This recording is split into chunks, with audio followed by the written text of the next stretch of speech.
Bapak Ibu sekalian, ini sudah pukul 11:47, jadi kita lanjutkan ya. Sekalian selesai. Sesi yang berikutnya adalah sesi tanya jawab terkait dengan apa yang tadi sudah disampaikan oleh Pak Maisir, kemudian yang kedua oleh Pak Aku. Tadi saya sampaikan untuk tertib pertanyaan ini akan kita gilir per kabupaten. Ini nanti akan dimulai dari Gresik, dilanjutkan Lamongan, Tuban, dan terakhir nanti Bojonegoro. Masing-masing per kabupaten ini nanti pertanyaannya berasal dari Dinas BMD, dari unsur kepala desa, dari teman-teman UPK dan Bapak Ibu pendamping. Baik, kita mulai dari Gresik dulu. Silakan dari Dinas BMD kalau ada yang mau disampaikan atau ditanyakan. Ada Pak? Dari Dinas BMD Gresik.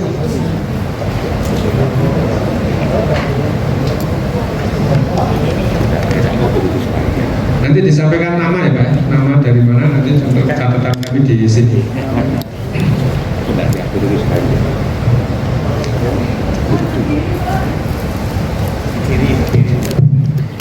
Ya, terima kasih. Assalamualaikum warahmatullahi wabarakatuh. Kami dari Dinas PMD disuruh berdiri. Oh, sudah ya.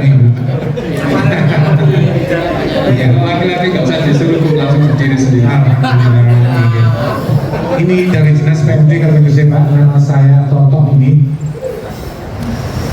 Kebetulan alhamdulillah kami dengan teman-teman PMD dari 13 desa, insya Allah sudah 13 kecamatan, mohon maaf, sudah terdaftar semua, sudah BUMDes semua, dan itu melalui BUMDesma, sudah melalui tahap-tahap yang dilakukan, termasuk kita juga mengundang juga dari provinsi tentang regulasi itu, berbadan hukum itu sudah kami selesaikan semua. Di sini di Kabupaten Gresik itu ada PMPM yang dulu perkotaan ini Pak. Ini mungkin apa aset dari PMPM perkotaan yang mana melibatkan BKN juga ini. Dana berguling ini juga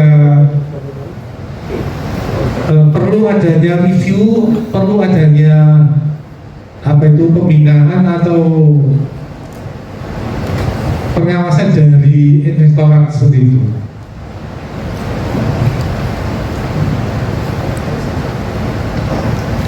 Mungkin sementara untuk itu aja Pak yang kami tanyakan, yang PMPM perkotaan itu apakah perlu direview audit data seperti itu.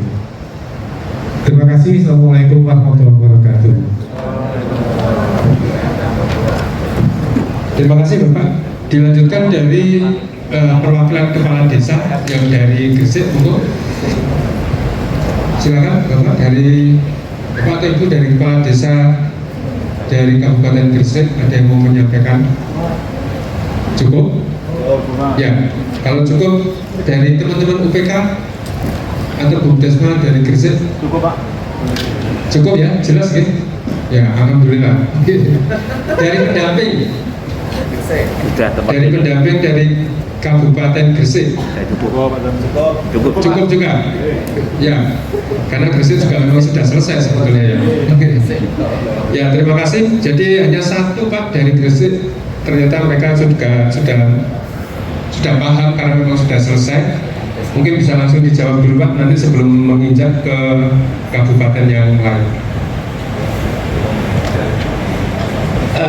Terima kasih Mbak, bisa dibukakan PP 11, Mas bisa dibukain peraturan pemerintah 11 yang pasal 73. Gini Pak, sebenarnya begini, UPK-nya perkotaan itu berbeda dengan model. Kalau PK-nya perkotaan itu ada di basisnya di kelurahan. Jadi dia sebenarnya unit kelola kegiatan sama dia memperbolehkan dia pinjaman di kelompok-kelompok, tapi dia basisnya di kelurahan. Nah, ketika terbit surat suratnya Menko Kesra yang ditafsirkan oleh teman-teman sebagai pilihan itu, suratnya Menko Kesra kepada Menteri Pekerjaan Umum dan Menteri Dalam Negeri tahun 2014 di bulan awal 2014, zamannya Pak SBY yang terakhir di tahun 2014 itu memang sampai dengan berakhirnya program itu tidak pernah ada statement resmi dari Kementerian PU maupun Kementerian Dalam Negeri. Yang ada adalah upaya untuk kemudian pembinaan dan seterusnya, pembinaan dan pengawasan PNPM yang perkotaan itu kemudian programnya dialihkan ke program Kotaku kalau saya tidak salah ingat, Kotaku. Kalau yang PNPM Mandiri Perdesaan sebenarnya memang praktis berakhir hanya tinggal peralihan karena memang seluruh dananya PNPM Mandiri Perdesaan diserap masuk ke Undang-Undang Desa menjadi dana desa itu. Sebenarnya dana desa itu basisnya dananya PNPM Mandiri Perdesaan yang kemudian masuk menjadi dana desa. Makanya konsentrasi pembangunan infrastruktur itu ada di dana desa. Nah, Mas bisa lihat pasal 73 ayat 2 atau ayat PP. Itu ada program dan kegiatan yang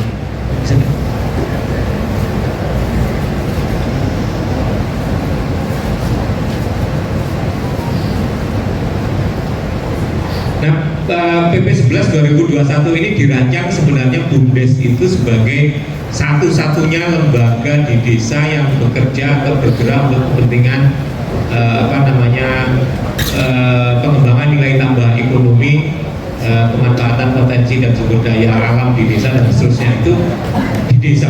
Jadi sebenarnya kalau Bapak dan Ibu sekalian perhatikan PP 11 di pasal yang kalau saya tidak salah ingat 73 ayat 2 atau 3 tempatnya coba. Pasal 74 coba. Yang bicara soal program dan kegiatan lain.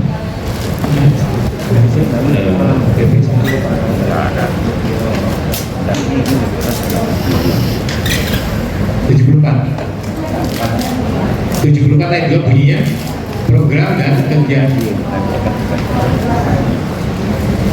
Ya, artinya begini, jadi Bapak dan Ibu sekalian yang bekerja di desa, bekerja untuk pendampingan di desa, sebenarnya PP ini sudah memandatkan, karena dia peraturan pemerintah, dia memandatkan kepada bunyinya. Nah, pasal 74 itu pelaksanaan program dan atau kegiatan yang dilakukan oleh pemerintah pusat, pemerintah daerah dan pihak lain yang melibatkan masyarakat desa dan memiliki dampak potensi serta kelembagaan yang terkait dengan pengembangan BUMDes. Kemudian ayat 2-nya itu dalam hal hasil pelaksanaan program yang tadi di ayat 1 tadi itu kemudian dapat dikelola oleh BUMDesa bersama sesuai dengan ketentuan peraturan perundangan yang berlaku, lalu rencana pengelolaan hasil pelaksanaan itu sudah harus juga diputuskan melalui Musdes dan MAD. Artinya begini, ada banyak program dan kegiatannya pemerintah pusat maupun daerah, CSR dan seterusnya itu bekerja untuk meningkatkan kapasitas perekonomian dan meningkatkan nilai tambah ekonomi di desa. Itu sudah harus dipikirkan untuk diintegrasikan kepada BUMDes. Saya kasih contoh saja, misalnya Sanimas, kemudian Pok Darwis, kemudian program-program yang memberikan aset dan investasi kepada kelompok-kelompok spesifik di desa itu sudah harus dipikirkan untuk pengembangan, arahnya diintegrasikan menjadi salah satu unit usaha di dalam BUMDes bersama. Jadi dipikirkan kelembagaannya. Kalau kelurahan misalnya PNPM Mandiri Perkotaan dan Kotaku itu bekerja di kota, kota itu regulasinya berbeda. Yang basisnya di desa itu arahnya pemerintah itu mengarahkan kepada sudah integrasikan saja masuk kepada kelembagaan BUMDes bersama. Jadi sebenarnya dinas PMD atau pengelola BUMDes atau BUMDes bersama itu perhatikan program dan kegiatan pemerintah atau pihak lain yang masuk ke desa. Itu ajak kerjasama atau mulai dari awal itu sudah sosialisasi, Mas ini nanti exit strategi programnya seperti apa, bisa nggak kemudian pembinaan ke arah kedepannya itu diintegrasikan kepada pengembangan kapasitas untuk ke arah membentuk satu unit usaha di BUMDes atau di BUMDes bersama. Jadi pikiran-pikiran untuk penataan kelembagaan yang lebih stabil, yang lebih settle, yang lebih langgeng secara sistematis itu memang yang diarahkan kepada BUMDes atau BUMDes bersama. Arahnya sudah diarahkan ke situ. Jadi Bapak dan Ibu sekalian sudah bisa menjelaskan kepada CSR yang masuk, misalnya ini kita membantu peningkatan kelompok petani untuk kemudian memproduksi sesuatu, arahnya nanti akan kemana? Apakah kemudian akan mandiri sebagai investasi pribadi, atau kemudian menjadi kelompok, atau kemudian bisa diarahkan menjadi kapital yang kolektif? Jadi itu sudah dipikirkan. Nah, PP 11 ini sebenarnya dipakai alat atau dipakai jalan untuk kemudian bisa masuk dan komunikasi dan membangun sinergitas program atau kegiatan. Mudah-mudahan PP ini membantu dan akan dipolaki terus oleh Kementerian Desa untuk kemudian akan dibuatkan mungkin panduan bagaimana caranya gitu. Tentu saja karena ini PP baru tentu saja butuh bagaimana mekanisme sinergitas antar kementerian dan lembaga. Jadi mesti harus ngomong dengan PU, dengan Kementerian UMKM, Koperasi, kemudian ngomong dengan teman-teman di perindustrian dan perdagangan, di pariwisata untuk bagaimana cara kerja program dan kegiatan yang di lapangan. Nah, yang paling langsung bersentuhan adalah teman-teman yang ada di BUMDes dan ada di Dinas PMD. Tadi pagi saya ngobrol dengan Bu Neni itu sudah harus dipikirkan karena itu yang akan nangani misalnya BUMDes dan seterusnya. Jadi investasi kita itu, pemerintah itu keluar duitnya belanja itu nggak muspro, Pak. Jadi terus bisa terkelola, dan itu kan penting buat Bapak dan Ibu sekalian yang ada di desa. Berapa targetnya, berapa kelompok yang dilayani, berapa rumah tangga miskin yang disasar. Karena semua bicara soal peningkatan kapasitas rumah tangga miskin, tetapi tidak memperhitungkan kelanggengan, keberdayaan, kemudian kelembagaannya, atau bicara yang dalam bahasa yang lebih populer soal sustainability dari kelembagaannya. Jadi keberlanjutan atau pelestarian dari pasca programnya. Jadi Bapak dan Ibu sekalian, saya kira ini perlu diperhatikan. Nah, yang untuk perkotaan, saya kira Bapak dan Ibu sekalian nanti bisa datang ke Sekretariat Kotaku atau ke PUPR. Bagaimana caranya mengelola UPK dan hanya UPK yang ada di kelurahan. Kalau memang mereka mau mengintegrasikan, karena di kecamatan itu ada BUMDes bersama, sebenarnya bisa saja buat aja kerjasama, perjanjian bersama kelurahan itu dengan desa-desa, membentuk satu unit usaha atau menyertakan modalnya. Jadi prinsipnya BUMDes dan BUMDes bersama itu sebenarnya terbuka, Pak, prinsipnya itu kepada pihak ketiga, termasuk terhadap kelurahan, kepada pemerintah dia terbuka. Jadi kuncinya ada di pembuatan regulasi dan pengambilan keputusan yang tepat serta didokumentasikan. Perubahannya ada di anggaran dasar. Kemudian kalau mekanisme kerjanya ada di anggaran rumah tangga. Nah, misalnya kalau bikin BUMDes bersama ini yang transformasi ini gimana? Ya semua aturan PTU itu yang pokok masukkan ke anggaran dasar, yang operasional itu masukkan ke anggaran rumah tangga.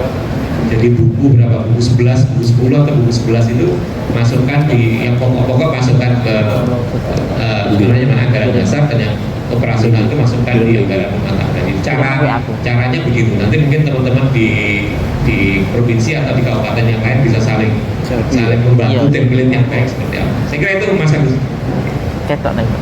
Terima kasih Pak Maisir. Kita lanjut langsung ke Kabupaten Lamongan. Silakan dari Dinas PMD Lamongan yang mewakili.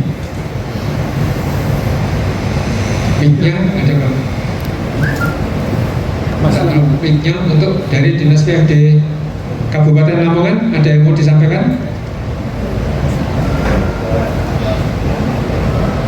Ada? Kosong? Tidak ada ya.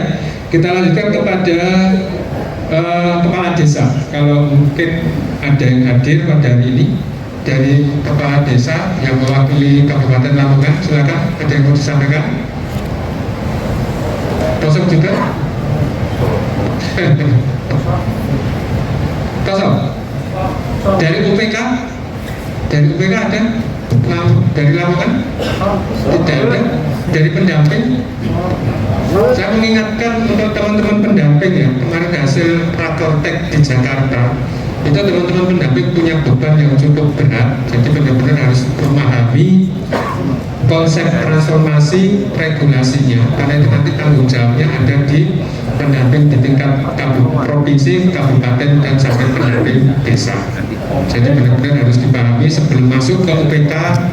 Salah satu yang kemarin menjadi masukan adalah pahami dulu histori UPK sebelum masuk ke teman-teman UPK. Nah, forum-forum seperti ini sebenarnya bisa dimanfaatkan untuk saling memahami, untuk menggali informasi supaya nanti ketika proses ini, percepatan ini berjalan, teman-teman tidak sampai terjadi gesekan di daerah. Silakan, dari UPK tidak ada. Yang terakhir dari Lamongan, dari pendamping ada yang hadir dari Lamongan? Ya, ada juga? Ya, kalau tidak ada saya mengingatkan di Lamongan masih ada berapa yang berbadan itu? Yang 5 ya, berarti baru 5. Ada lebih dari 20 Bumdesma itu yang masih harus didampingi untuk melalui proses transformasi. Apalagi kemarin sudah sampai kepada teknis yang sudah lebih rigid untuk proses pembadan hukuman dibandingkan teman-teman yang sudah dapat sertifikat badan hukum. Jadi salah satu tugas yang kemarin disampaikan Gus Menteri adalah kewajiban dari anak kabin kementerian. Nah, kemarin disampaikan ini adalah pendamping. Ini Pak Menteri menyebutkan anak kabin. Itu adalah tugasnya mendampingi Bumdes dan Bumdesma untuk segera mendapatkan sertifikatnya. Jadi Lamongan jangan dianggap sederhana karena masih lebih dari 20 Bumdesma yang belum selesai badan hukumnya. Kalau tidak ada pertanyaan dari Lamongan, saya lanjutkan ke Tuban dari Dinas Tuban, Dinas Sosial ya sekarang dari kabinnya. Siap. Ya, terima kasih. Silakan Bapak. Terima kasih. Kami dari bidang PMD Dinas Sosial, karena dinas kami baru kemarin merger Bapak. Jadi dinas PMD-nya tidak ada, menjadi bidang di Dinas Sosial P3A. Jadi tugasnya tetap seperti dinas, tapi strukturnya adalah bidang. Jadi kasih rasa kadin. Begitu juga kabinnya rasa kepala dinas. Begitu kira-kira Pak. Langsung saja saya sampaikan bahwa di Tuban dari 19 kecamatan, 19 UPK sudah bertransformasi menjadi Bumdesma. Dan dari 19 itu baru sudah 17 Pak yang Bumdesma, yang 2 masih UPK, dan yang 5 ini sudah berbadan hukum. Yang menjadi nyuwun sewu, sebelumnya kami sampaikan saya juga baru memegang tongkat komando estafet untuk menangani UPK PNBM ini yang sudah sebagian besar bertransformasi. Jadi mohon maaf kalau mungkin belum menguasai atau banyak pertanyaan Bapak. Yang ingin saya tanyakan pertama adalah apakah Bumdesma yang sudah terbentuk sebelum lahirnya PP 11 maupun Permen Desa 15 ataupun Permen Desa nomor 3 seperti yang disampaikan Bapak tadi harus tetap melalui tahapan untuk bertransformasi, termasuk di dalamnya adalah review inspektorat.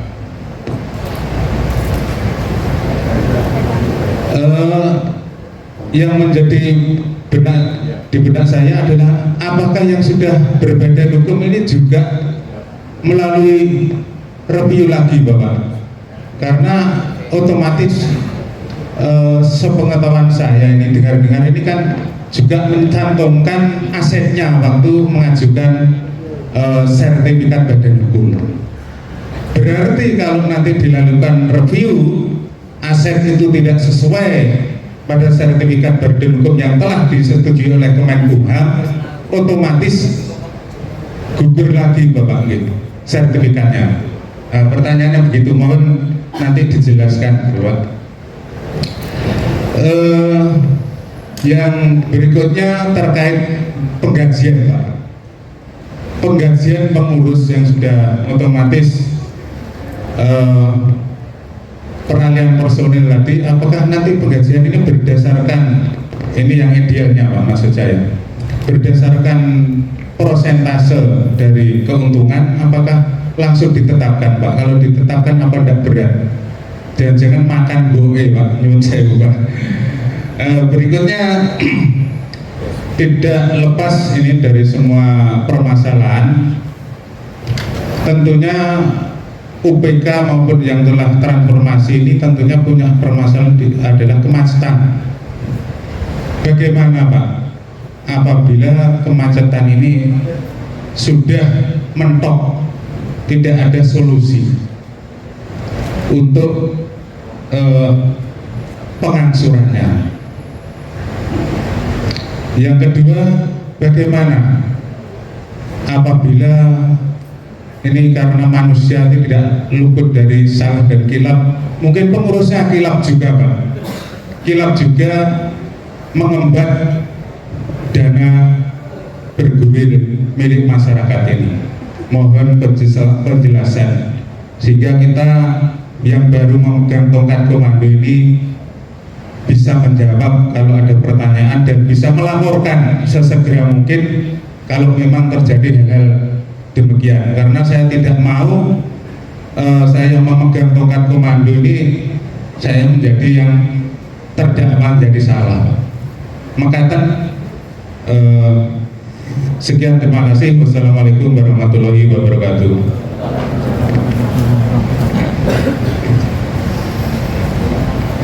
Terima kasih Pak. Dari dinas sudah mewakili.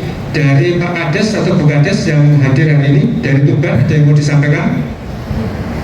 Monggo silakan. Gak usah malu Bu, Pak. Enggak ada. Benar sudah tidak ada, nanti cari rumah getun gitu Pak.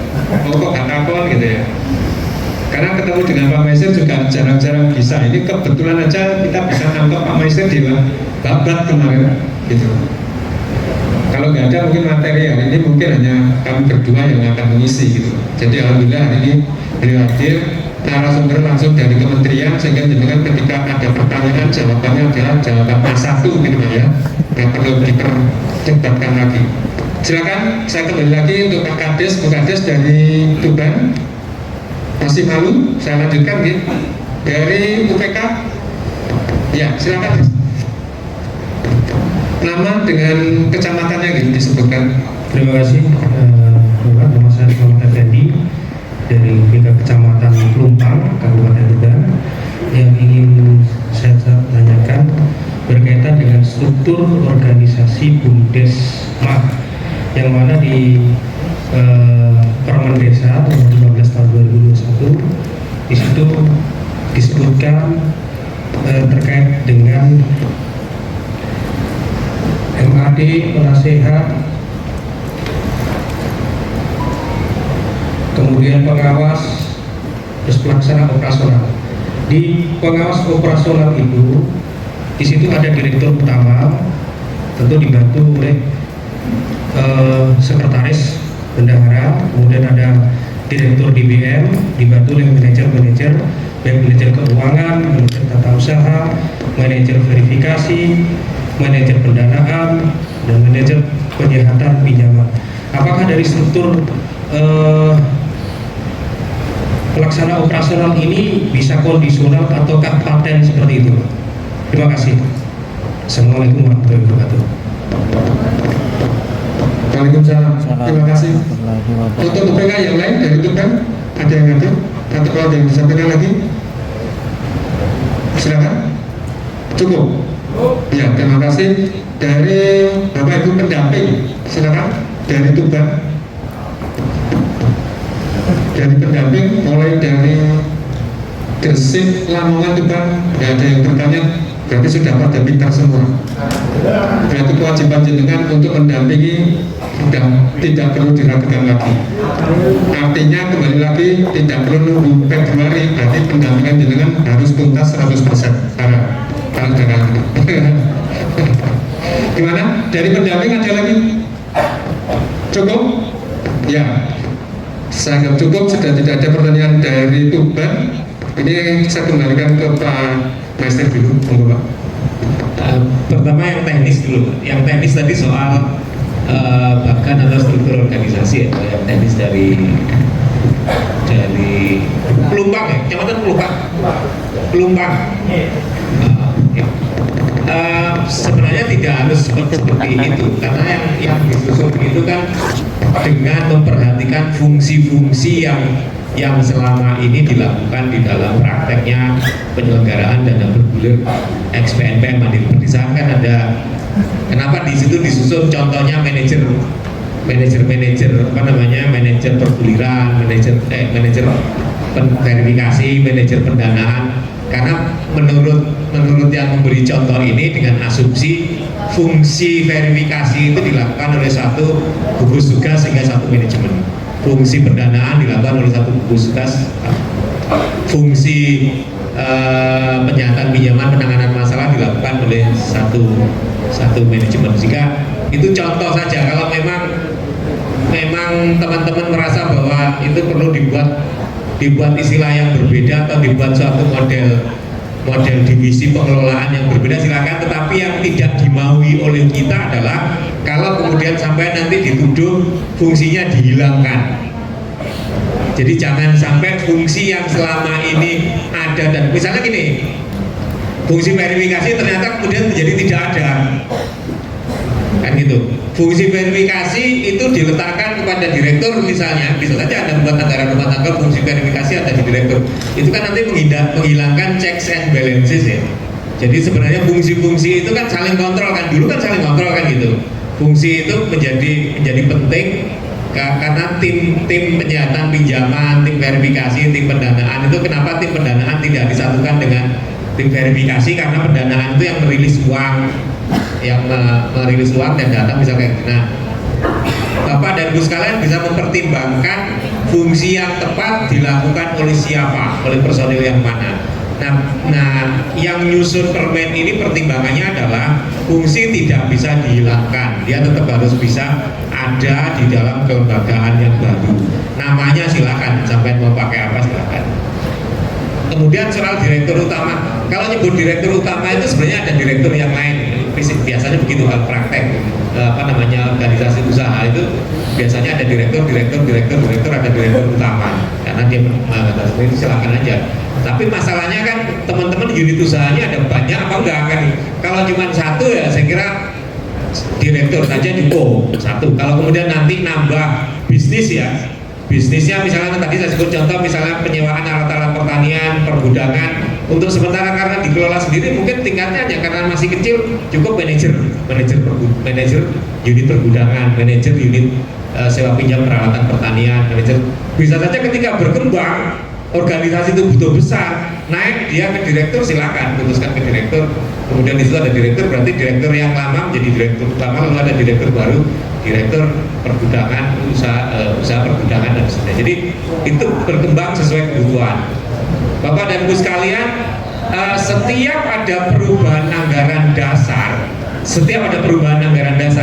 jenengan harus lapor ke Kementerian Desa. Jadi dia online, karena anggaran dasar itu anggaran dasar itu hanya bisa dirubah melalui proses MAD kan gitu. Sehingga Anda harus melaporkan ke Kementerian Desa disertai dengan dokumen MAD-nya kapan, berita acara perubahannya seperti apa, berarti kan harus ada perubahan. Kalau perubahan hanya di level anggaran rumah tangga nggak perlu. Tapi kalau perubahan sampai ke anggaran dasar, Anda harus melakukan perubahan. Jadi itu tidak berubah sehingga Anda diketahui ada perubahan. Termasuk kalau terjadi kerugian dan seterusnya, lalu kemudian ada kepailitan dan seterusnya, Anda harus melapor. Jadi setiap ada perubahan anggaran dasar, misalnya ada penyertaan modal baru dari siapa, misalnya silakan berarti Anda berubah anggaran dasar. Anggaran dasar hanya bisa dilakukan perubahannya ketika MAT. Sama kan kemudian di PT hanya bisa di RUPS, di rapat umum sama atau di RAT. Jadi Bapak dan Ibu sekalian, kalau perubahan anggaran dasar ya Anda harus lapor karena sekarang sudah badan hukum gitu. Karena posisi keuangan Anda yang paling pokok itu terbuka dan harus bisa diketahui oleh publik. Jadi saya kira itu. Kemudian yang 17 UPK sudah transformasi menjadi Bumdesma tadi Pak Dinsos ya. Begini prinsip perubahannya itu sebelum PP 11 ya. Kalau sebelum PP 11 tetap dilakukan review Pak semuanya. Jadi kecuali yang misalnya Jawa Timur yang sudah memperoleh sertifikasi badan hukum itu nggak perlu, itu sudah jelas karena prosesnya sudah jelas. Nyuwun sewu Pak, nyuwun sewu. Bagaimana kalau Bumdesma itu kemarin kan sudah terbentuk sebelum PP, lalu dia mengadakan MAD khusus, kalau tidak salah begitu istilahnya, MAD khusus untuk penyesuaian PP 11. Nah, bunyi gitu Pak. Itu apakah tetap juga review apa itu tadi dilakukan Pak, tahapan-tahapan tadi? Ya, jadi sebaiknya dilakukan saja sebelum dia memperoleh status badan hukum dengan register yang sudah diterbitkan oleh Kumham. Jadi kalau dia baru proses, karena kita nggak tahu kesesuaian Bapak dan Ibu sekalian juga nggak tahu kesesuaiannya, apakah struktur organisasinya, kemudian review berapa kekayaan segala macamnya itu seperti apa yang mengikuti PP dan Permendes ini. Jadi sebaiknya tetap itu, kecuali yang sudah ini ada 17, 2, dan 5 yang sudah berbadan hukum. 5 yang sudah berbadan hukum yang sudah keluar registernya nggak perlu. Yang 5 tidak usah Pak ya? Ya kan sudah keluar registernya kan? Iya, iya. Nah, ya, kalau yang 5 itu silakan saja jalan. Oke, matur nuwun Pak. Soal penggajian, sebenarnya soal penggajian kalau ikut PP itu sudah cukup jelas ya antara personil dan penggajian. Jadi patokan yang umum itu sebenarnya pada posisi ikutin penggajian minimum regional itu minimal. Jadi sebenarnya pertama itu patokan paling pokok itu seberapa kekuatan kemampuan keuangan organisasi usaha, itu sebenarnya paling pokok itu. Tapi fatsun yang normatif ketenaga kerjaan itu kalau seseorang bekerja ya paling pokok itu minimum kebutuhan regionalnya itu terpenuhi, sehingga sebenarnya harus memadukan antara upah minimum regionalnya atau kabupatennya itu bisa terpenuhi, tapi juga pada sisi yang lain ada kemampuan keuangan organisasi usaha. Kalau kemampuannya sangat besar, bisa saja modelnya kemudian ditambahkan dengan model bonus. Tapi itu disepakati, silakan saja itu diatur di anggaran dasarnya. Cara mengambil perhitungan gaji itu dasarnya, kalau di anggaran dasar biasanya hanya menyebutkan dengan pertimbangan upah minimum regional, kemudian kemampuan keuangan perusahaan, kemudian bisa menambahkan insentif lain dengan biasanya kalau anggaran dasar itu hanya menyebutkan pokok begitu. Di rumah tangganya baru lebih rinci yang menjabarkan di anggaran dasar, biasanya begitu. Jadi yang penting bagi kita tidak melanggar undang-undang ketenagakerjaan dan mampu biayai skala penggajian yang sesuai. Mohon maaf Pak, terkait dengan struktur organisasi tadi kan bisa kondisional. Dan apakah kemudian dari manajer keuangan itu bisa nggak merangkap menjadi bendahara? Bisa saja Mas. Jadi silakan aja manajer keuangan itu tugasnya itu mengelola kendaraan. Nah, jadi fungsi yang saya sebut tadi itu fungsinya tidak dihilangkan. Tidak dihilangkan. Jadi kebendaraan itu kan mengelola apa? Misalnya arus kas, mengelola aset keuangan, mengelola fungsi-fungsi yang selama ini sudah ada. Silakan. Jadi kalau bendahara dan merangkap manajer keuangan itu ya silakan aja kan. Berarti strukturnya direktur, sekretaris, misalkan bendahara. Yang bendahara itu menjabat sebagai manajer. Silakan. Nggak ada Terus masalah. atau ini Pak, misalkan manajer ini DBM, misalnya dana DBM itu dipimpin oleh seorang manajer, kemudian di bawahnya itu ada kabak seperti kabak keuangan, kabak verifikasi, kabak tata usaha dan sebagainya, bisa nggak? Silakan aja, menurut saya sebenarnya penggunaan istilah manajer itu lebih kepada manajemen usaha. Kalau penggunaan istilah bagian itu di kesekretariatan, di administratif atau di birokrasi, itu pergunakan istilah bagian-bagian. Berarti itu silakan aja, ada untuk menggabungkan juga apa-apa. Kalau di dalam kesekretariatan yang itu di bawahnya direktur itu ada sekretariat direkturnya itu ada misalnya bagian, silakan. Kalau manajer bicara soal manajemen satu unit kepengelolaan, ya silakan aja.